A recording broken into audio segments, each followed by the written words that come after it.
നമ്മുടെ നാടെന്ന് പറഞ്ഞുകൊണ്ട് ഇറക്കാന്നല്ലാതെ യാതൊരു കാര്യമില്ല. എല്ലാവർക്കും ഒരേ പറഞ്ഞു കേട്ടാൽ തോന്നും ഈ റോഡ് കാസർഗോഡ് നിന്ന് തുടങ്ങിയിട്ട് ഇവിടെ തിരുവനന്തപുരത്ത് എത്തുമ്പോൾ നിൽക്കും. അതില്ലല്ലോ, അത് തുടർന്ന് പോവുകയല്ലേ. അത് ഇന്ത്യ ഒട്ടാകുള്ള റോഡാണ് സർ. സർ, ഞാൻ ബില്ലിനെ എതിർക്കുകയാണ് സർ. ഇത് തുടക്കം തന്നെ പാളിപ്പോയ ഒരു ഗവൺമെൻറ്റാണ് സർ. തുടക്കം പാളി 8-9 കൊല്ലം ഭരിച്ച് 2 ടേമാവുമ്പോൾ ആ പാളൽ ജീവിതത്തിൻ്റെ നാനാതുറയിലുള്ള മുഴുവൻ ജനങ്ങളെയും ബാധിച്ചു തുടങ്ങി സർ. അതാണ് സത്യം.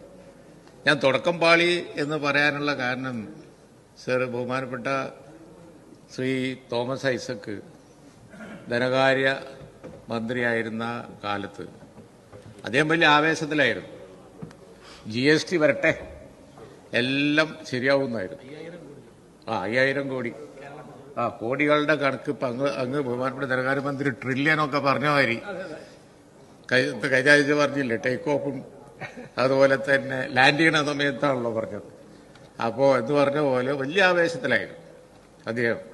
GST വരട്ടെ, എല്ലാം ശരിയാവും എന്നായിരുന്നു പറഞ്ഞത്. 30% ഗ്രോത്ത്. GST വന്നു, പ്രതീക്ഷിച്ചത് 30% ഗ്രോത്താണ്. ഇന്ത്യയിലെ പല സംസ്ഥാനങ്ങളും അത് പ്രയോജനപ്പെടുത്തുകയും ചെയ്തു. പക്ഷേ കേരളത്തിൽ ശരിക്ക് ഒരു കൺസ്യൂമർ സ്റ്റേറ്റായ കേരളം യഥാർത്ഥത്തിൽ ഭാവനയിൽ കണ്ടത് ശരിയായിരുന്നു.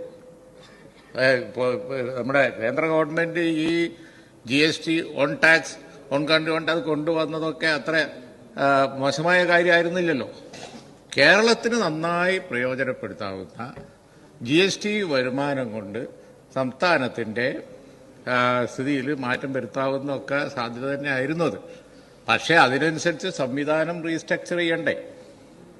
സംവിധാനം റീസ്ട്രക്ചർ ചെയ്തില്ല. പഴയ പടി, എല്ലാം പഴയ പടി. അങ്ങനെ അദ്ദേഹം തുടർന്നു. അത് കഴിഞ്ഞ് പിന്നെ വന്ന ടീമാണ് ഇപ്പോൾ ഉള്ളത്. അവർക്ക് കാര്യങ്ങൾ മനസ്സിലായി വരുമ്പോഴേക്ക് സമയം പോയി.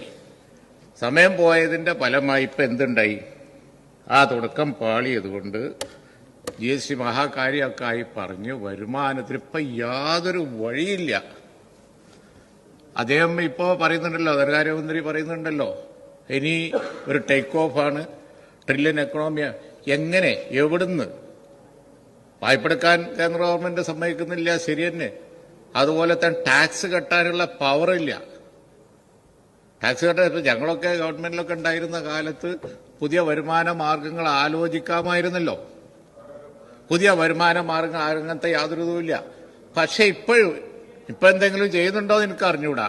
ഈ GST വരുമാനം വർദ്ധിപ്പിക്കുക അല്ലാതെ, അങ്ങനെയുള്ള വരുമാന മാർഗങ്ങൾ നോക്കല്ലാതെ യാതൊരു മാർഗവുമില്ല സർ. ഈ പാളല് ആരെയൊക്കെയാണ് അഫക്റ്റ് ചെയ്യുന്നത് സർ? അതാണ് ഗൗരവമുള്ള സംഗതി.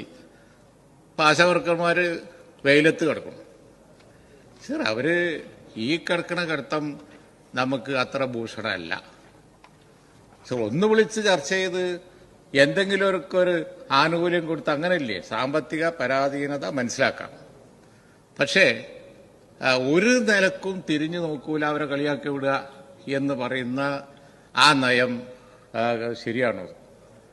ബഹുമാനപ്പെട്ട ധനകാര്യമന്ത്രി തന്നെയാണ് അതിന് മറുപടി പറയേണ്ടത്. കാരണം ചെയ്ത സാമ്പത്തിക കാര്യമാണ് നിങ്ങളെ പ്രശ്നം. ഇതെങ്ങനെ ഈ വലിയ സാമ്പത്തിക ബാധ്യത വരുമല്ലോ എന്നാലും ഇല്ലേ ഒരു ഗിവ് ആൻഡ് ടേക്ക് അപ്രോച്ച്?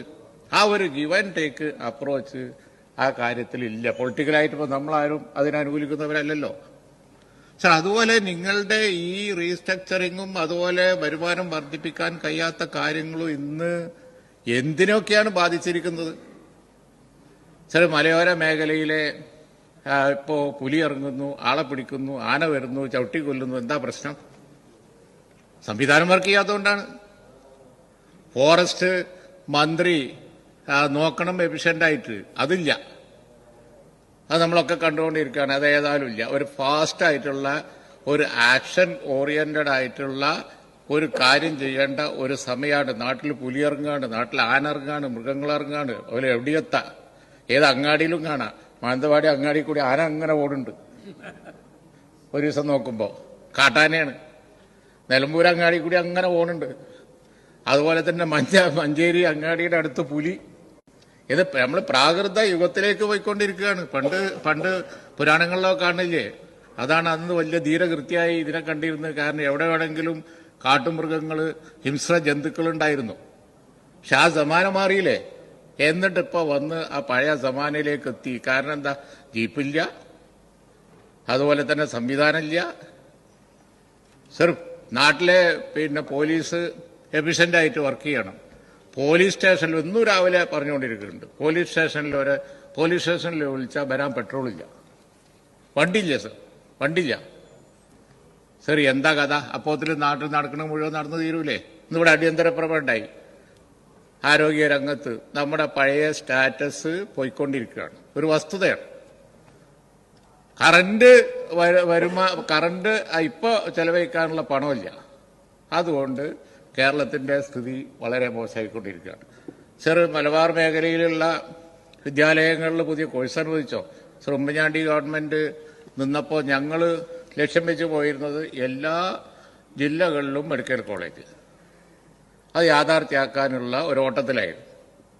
അതുപോലെ തന്നെ എല്ലാ കോൺസ്റ്റിറ്റ്യുവൻസിയിലും അതിൽ രാഷ്ട്രീയം നോക്കിയില്ല, കോളേജ് ഇല്ലാത്തടത്തൊക്കെ കോളേജ് അല്ലേ. അതുപോലെ തന്നെ കുറവുള്ള സ്ഥലങ്ങളിൽ കുട്ടികൾ ഓരോ വർഷം പാസ്സായിക്കൊണ്ടിരിക്കുന്നു എന്നുള്ളത് നമുക്കറിയാം. അവർക്ക് സ്റ്റാൻഡേർഡുള്ള എഡ്യൂക്കേഷൻ കൊടുക്കണം. ആ സ്റ്റാൻഡേർഡുള്ള എഡ്യൂക്കേഷൻ കൊടുക്കണമെന്നുണ്ടെങ്കിൽ ഈ 65ഉം 70ഉം കുട്ടികൾ ഒരു ക്ലാസ്സിൽ അങ്ങനെ പറ്റുമോ? അപ്പോൾ ആവശ്യമായ കോഴ്സുകൾ അനുവദിക്കണ്ടേ? ഡിഗ്രി കോഴ്സുകൾ അനുവദിക്കണ്ടേ? +2 കോഴ്സുകൾ അനുവദിക്കണ്ടേ? നിങ്ങൾ 10 വർഷമായിട്ട് അതെടുത്ത് കോൾഡ് സ്റ്റോറേജിൽ വെച്ചു, വല്ലതും അനുവദിച്ചു. ആ ബാക്ക്വേർഡ് ഡിസ്ട്രിക്ട്സിൻ്റെയൊക്കെ സ്ഥിതി എന്താ? അവിടുത്തെ കാര്യം എന്താ? ഇപ്പം നമ്മൾ പബ്ലിക് സ്കൂളുകളെ ശക്തിപ്പെടുത്തി, കോളേജുകളെ പബ്ലിക് എഡ്യൂക്കേഷനെ ശക്തിപ്പെടുത്തി എന്നൊക്കെ പറയുന്നുണ്ടല്ലോ. സർ, അതുപോലെ എല്ലാ രംഗങ്ങളെയും ബാധിക്കുകയാണ് ഓരോരോ പ്രഖ്യാപനങ്ങൾ. അങ്ങനെ അടിസ്ഥാന സൗകര്യത്തിന് 300 കോടി അങ്ങ് ഇവിടെ വന്നിട്ട് അങ്ങോട്ട് പ്രഖ്യാപിക്കും. 10 പൈസ നോ എക്സ്പെൻഡിച്ചർ. അതുപോലെ തന്നെ IT രംഗത്ത് ഇൻഫ്രാസ്ട്രക്ചർ 114 കോടി നോ എക്സ്പെൻഡിച്ചർ. ഞാൻ ആ ലിസ്റ്റ് വായിക്കുന്നില്ല. അതുപോലെ തന്നെ എക്കണോമിക് റിവ്യൂ എടുത്ത് നോക്കൂ സർ. പൊതുമേഖലാ സ്ഥാപനങ്ങൾക്ക് ഫണ്ട് കൊടുക്കാതെ അത് നിലനിൽക്കുമോ? ഇന്ന് ഈ പ്രാവശ്യത്തെ എക്കണോമിക് റിവ്യൂ എടുത്ത് നോക്കിയാൽ മതി, കാണാൻ കഴിയും.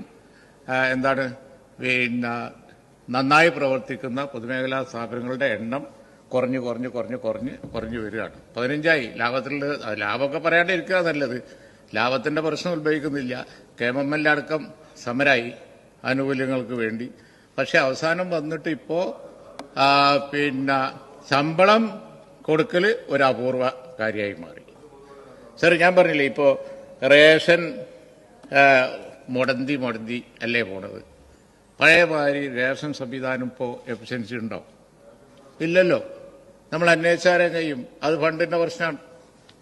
സർ, പല സംസ്ഥാനങ്ങളിലും ശമ്പളം മുടങ്ങിയിട്ടുണ്ട്, ഇവിടെ മുടങ്ങിയിട്ടില്ല എന്നാണ് ഒരു നേട്ടം പറയുന്നത്. അതൊരു വല്ലാത്ത കാര്യമാണല്ലോ. ഇന്ത്യയിലെ പല സംസ്ഥാനങ്ങളെ മാതിരി എല്ലാത്തിലും പറയും താരതമ്യപ്പെടുത്തി. ഇപ്പം ഇന്ന് രാവിലെയും പറഞ്ഞു, എന്താ വെച്ചാൽ ആരോഗ്യ രംഗത്ത്, വിദ്യാഭ്യാസ രംഗത്ത്, ബാക്കിയുള്ള രംഗത്ത് പണ്ടേ അങ്ങനെ ആയിരുന്നില്ലല്ലോ. നമ്മൾ ലോകോത്തര നിലവാരത്തിൽ നിന്ന ഞാനൊക്കെ വ്യവസായ മന്ത്രിയായിരുന്നു, IT മന്ത്രിയായിരുന്ന കാലത്ത് പല സ്ഥലങ്ങളിലും ഡെലിഗേഷനിൽ പോയിട്ട് അവിടെ പറഞ്ഞുകൊണ്ടിരുന്ന എന്താ? ഇന്ത്യൻ സംസ്ഥാനമായ കേരളം വേൾഡ് ക്ലാസ് ആയുർദൈർഘ്യം, world class literacy, world class ആരോഗ്യം, അതുപോലെ തന്നെ സ്റ്റാൻഡേർഡ് ഓഫ് ലിവിങ്, അങ്ങനെ പലതും പണ്ടേ നമ്മൾ പറഞ്ഞുകൊണ്ടിരിക്കുന്നതാണ്. ഇപ്പോ ഒക്കെ ഇത് ഇന്നലെ കൊണ്ട് ഉണ്ടായതുപോലെ സർ, മിഷണറിമാരുടെ പ്രവർത്തനവും കേരളത്തിലെ പ്രത്യേകതയും ലിറ്ററസിയും ബാക്കി കാര്യങ്ങളൊക്കെയാണ് കേരളത്തെ നിലവാരത്തിലെത്തി. ഇപ്പോഴത്തെ പ്രശ്നം അതല്ല. ഇപ്പോഴത്തെ പ്രശ്നം എന്ന് പറയുന്നത് ഈ ഫണ്ട് കുറവ്. ഇത്ര പണമില്ലാത്ത സ്ഥിതിയിൽ ഇത് കണ്ടിന്യൂ ചെയ്താൽ ആ സ്റ്റാൻഡേർഡ് നമുക്ക് നിലനിർത്താൻ കഴിയോ എന്നുള്ളതാണ് ഇപ്പോഴത്തെ പ്രശ്നം. സർ, ഇപ്പോ 80%ഓ 85%ഓ ചെലവഴിച്ചിട്ടാണ് നമ്മൾ പെൻഷനും ശമ്പളവും ബാക്കിയുള്ളതും കൊടുത്തുകൊണ്ടിരിക്കുന്നത്. അതിങ്ങനെ കൂടി ലോൺ എടുക്കുന്നതിനനുസരിച്ച് പിന്നെയും കൂടി പോയി അവസാനം നമ്മളെ ശമ്പളം മുടങ്ങുന്നപ്പോൾ ഒരു ശമ്പളം കൊടുക്കുക എന്നുള്ളത് ഉത്സവ സീസണിലൊക്കെ ഒരു ടാസ്ക് അല്ലേ? ചില സമയത്ത് മാർച്ചിൽ പ്രശ്നങ്ങളല്ലേ? എങ്ങനെയെങ്കിലുമൊക്കെ കൊടുത്തുകൊണ്ടിരിക്കണം. മുടങ്ങുന്നില്ല എന്നുള്ളത് ശരി. അത് മതിയോ കേരളത്തെ സംബന്ധിച്ചിടത്തോളം? സർ, അതുകൊണ്ടാണ് ഞാൻ പറഞ്ഞത്, ഈ 8-9 കൊല്ലായി തുടക്കം പാളി, അതിൻ്റെ സർ 2 മിനിറ്റ് തുടക്കം പാളി, അതിൻ്റെ ഒടുക്കം വരെ ഇങ്ങനെ പോകും.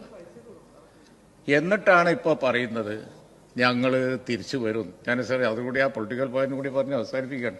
എന്തിന്റെ അടിസ്ഥാനത്തിലാണ് നിങ്ങൾ തിരിച്ചു വരും എന്ന് പറയുന്നത് എനിക്കറിഞ്ഞു. കാരണം സാർ അല്ല, ഞാൻ പറയട്ടെ, ഇക്കഴിഞ്ഞ പാർലമെന്റ് തെരഞ്ഞെടുപ്പിലെ കണക്ക് നോക്കുകയാണ് എന്നുണ്ടെങ്കിൽ നിങ്ങളുടെ ശക്തി കേന്ദ്രങ്ങളായ പല അസംബ്ലി മണ്ഡലങ്ങളും, ആ അസംബ്ലി മണ്ഡലങ്ങളിൽ തന്നെ നിങ്ങളുടെ ശക്തി കേന്ദ്രങ്ങളായ ബൂത്തുകളിലൊക്കെ നിങ്ങൾ വല്ലാതെ താഴെ പോയിട്ടുണ്ട്. അതാണ് വസ്തുത. അതെങ്ങനെ ആ ജനങ്ങൾ വോട്ട് ചെയ്യാത്തതുകൊണ്ടും അതുപോലെ തന്നെ നിങ്ങൾക്ക് എതിരായി വോട്ട് ചെയ്തുകൊണ്ടും അല്ലേ കഴിഞ്ഞ പാർലമെന്റ് തെരഞ്ഞെടുപ്പിലെ ആ റിസൾട്ട് ഉണ്ടായത്. ഇനി വരാൻ പോകുന്ന അസംബ്ലി തെരഞ്ഞെടുപ്പിൽ ഞങ്ങൾ തിരിച്ചു വരും എന്ന് പറഞ്ഞതിന്റെ അടിസ്ഥാനം എന്താണ് സർ? അപ്പോഴാണ് അനലൈസ് ചെയ്യുമ്പോൾ ഒരു സാധ്യത കാണാവുന്നത്, തിരിച്ചു വരാനുള്ള അവരൊരു ഹോപ്പ്. ഇപ്പൊ ഞാൻ ഇത്രയും സമയം പറഞ്ഞ പെർഫോമൻസിന്റെ അടിസ്ഥാനത്തിലല്ല, ബാലൻസ് ഷീറ്റ് എടുത്തു നോക്കുമ്പോൾ ആകെ ആ റോഡാണുള്ളത്. അത് ഗഡ്കരിന്റെ റോഡാണ്, ഇന്ത്യ ഒട്ടാകുള്ള റോഡാണ്. അത് നിങ്ങളതല്ല. അതിൽ നിങ്ങൾ 8 കാലി വമ്മുഞ്ഞി ഇത് നമ്മളതാണെന്ന് പറഞ്ഞുകൊണ്ട് ഇറക്കാന്നല്ലാതെ യാതൊരു കാര്യമില്ല. എല്ലാവർക്കും പറഞ്ഞു കേട്ടാ തോന്നും ഈ റോഡ് കാസർഗോഡ് നിന്ന് തുടങ്ങിയിട്ട് ഇവിടെ തിരുവനന്തപുരത്ത് എത്തുമ്പോൾ നിൽക്കും. അതില്ലല്ലോ, അത് തുടർന്ന് പോവില്ലേ. അത് ഇന്ത്യ ഒട്ടാകുള്ള റോഡാണ്. അതിന് 5000 കോടി ഉറുപ്പിക കൊടുത്തു എന്നുള്ളത് ശരിയാണ്. അത് നമുക്ക് അവകാശമില്ല. ലാൻഡ് എത്ര? അത്രേ ഉള്ളൂ. പക്ഷെ ആ റോഡ് കാസർഗോഡ് കഴിഞ്ഞ് മംഗലാപുരത്ത് കടന്ന് പിന്നെയും പോവില്ലേ? സ്റ്റേറ്റ് കൊടുക്കും. അത്രേ ഉള്ളൂ. എന്നിട്ട് 8 കാലി വമ്പഞ്ഞി. കാരണം ഈ റോഡ് നമ്മളതാണ്. എന്താണ് കാണാനുള്ള ആകെ ഒരു സാധനം അതാണ്, വേറെ ഒന്നും കാണാനില്ല. ഞങ്ങൾ കൊണ്ടുവന്ന ഇൻവെസ്റ്റ് കേരളമൊക്കെ പറയുന്നു, ഞങ്ങൾ കൊണ്ടുവന്ന പിന്നെ സ്മാർട്ട് സിറ്റി വരെ പോയി. അതാണ് ഫലം. വേറൊരു ഫലം ഈ 9 കൊല്ലത്തെ 10 കൊല്ലത്തെ ഭരണം കൊണ്ട് കാണാനുള്ളതില്ല. പിന്നെ എങ്ങനെ തിരിച്ചു വരാനാണ് സർ? എനിക്ക് തോന്നുന്നു ആകെ ഒരു ഹോപ്പുണ്ട്. അങ്ങേക്ക് പറഞ്ഞുതരാം. അങ്ങേക്കൊരു സുരക്ഷിത മണ്ഡലമൊക്കെ ഉള്ളതാണ്, പേടിക്കണ്ട സർ. പക്ഷേ ഞാൻ ചോദിക്കട്ടെ, ഈ തിരിച്ചുവരവിന്റെ കഥ എന്താണ്? ആ എനിക്ക് തോന്നുന്നു ആകെ ഒരു വിഷയത്തിലാണ് ഹോപ്പ്.